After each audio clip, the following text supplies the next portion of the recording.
Сулайман Тоо деп атып айтылганда кыргызстандыктар байыркы Ош шаарын элестетишет жана түшүнүшөт. Сулайман Тоо менен Ош шаары киндиктеш, тагдырлаш десе да болот. Анткени орус окумуштуусу Юрий Заднепровский да дал ушул Сулайман Тоонун борунан эски кыштактын калдыктарын таап, алар 3000 жыл мурун пайда болгонун билдирген. Демек, бул жааттан алганда Сулайман Тоо жөн гана тоо эмес, тарыхый жай. Анын айлана тегереги да тарыхчыларды кызыктырган аймактар. Мына ушул себептен өлкөнүн Маданият министрлиги эми тоонун күнбатыш тарабындагы эски көчөлөрдү, үйлөрдү мына ушундай абалында калтырганы жатат. Анткени сыры көчкөн дубалдар, короолор, тар көчөлөр чет элдик туристтерди кызыктырары белгилүү.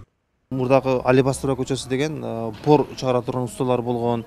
Ушуларды биз кайрадан калыбына келтирип, ошо көчөлөрдүн планировкалары аябай кызыктуу да. Ошол 19-жылдан баштап сакталып калган планировкалар, тар көчөлөр, тупик көчөлөр дегендейчи. Бул өтө чоң проект, көптөгөн финансылык каражаттарды талап кылынат. Музей комплекси өзүнүн күчү жетпегендиктен биз ушуну дайыма жазып, сунуштар берип келебиз. Дал ушул Сулайман Тоо Ош шаарына байыркы деген макамды да берип келет. Тарыхчылар билдиргендей, тоо этегинде 20-кылымдарга чейин кол өнөрчүлөр, темир уста, зергерлер баалуу буюмдарды жасап турушкан. Совет бийлиги орногондон кийин алар жашаган имараттардын ордуна жаңы үйлөр курулуп, шаардын инфраструктурасы өзгөрүп кеткен. Кийинчерээк алар Борбордук базарга көчүп кетип, учурда алардын бир уч тобу гана калды. Сулайман Тоо музей комплексинин жетекчилиги билдиргендей, эми алар Сулайман Тоонун этегине көчүрүлөт. Советтер Союзу мезгилинен бери идея бар. Бул Ош шаары кол өнөрчүлөрдүн шаары, бул керуенчилерди тосуп алуучу шаар. Ош шаары бул Жибек жолунун боюндагы шаар деген өзүнүн тарыхый макамдары, ошол туристтер, ошол жерден өткөн немени айтып кеткен немелер бар да. Ошонун бир элементи катары Сулайман Тоонун түндүк тарабындагы эски кол өнөрчүлөр көчөсүн калыбына келтирүү болгон. Ошол көчөлөрдү сактоо менен биз ЮНЕСКОго киргенбиз. Бул Сулайман Тоого келген зыяратчыларды тере турган өзүнчө көчө болгон. Өткөн апталарда Кыргызстандын маданият жана туризм министри Султан Жумагулов Ош шаарына келип, Сулайман Тоону кыдырып чыккан. Жалпы музейдин кызматкерлери менен бирге жыйналыш өткөрүп, ал жерде Сулайман Тоонун батыш тарабына этно шаарча жаратса болору айтылган. Министр бул сунушту дароо колдоп, этно шаарча курулчу жерди да барып көргөн. Ал эски үйлөрдү, чолок көчөлөрдү көрүп, үйлөр, короолорду дал ушундай абалда калтыруу боюнча оюн айткан. Мекеменин маалымат катчысы Жийде Зоотбек кызы министрдин пикирин тастыктап, анын айланасына усталар менен зергерлер өз буюм тайымдарын сата турган атайын базар ачса болот дейт.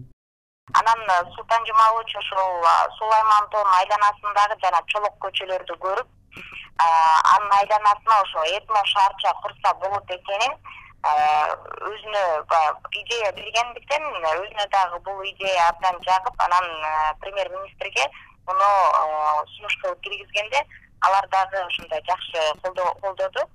Эми бул азырынча планда турат. Анан кийин эгерде премьер-министр же өкмөт жактан бул колдоого алынып, акча бөлүнсө, демек анда маданият, маалымат жана туризм министрлиги ошол жака этно шаарча куруп, туристтердин дагы агылып келүүсүнө чоң түрткү берет.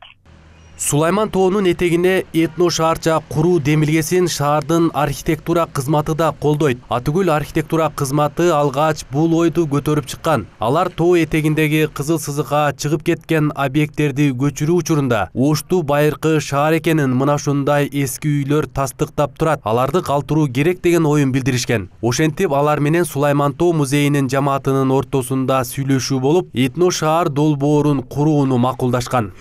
Бул Сулайман Тоонун аймагында жайгашкан баардык кандай имарат болсо ошолорду өзгөртүүгө, кайра курууга, өзгөртүүгө атайын проект иштелип чыгыш керек. Башкача айтканда, жеке турак үйлөр кандай өзгөрүш керек, туристтерге ыңгайлашуу. Ошондой эле Сулайман Тоонун аймагында жайгашкан тарыхый объектилер кандай жаңыланыш керек.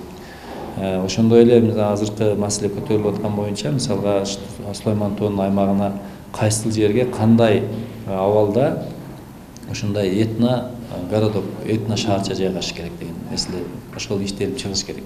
Бул маселе ошол азыркы учурда ошол проект деталдык пландоо долбоорунун алкагында ошол кошо карала турган маселе.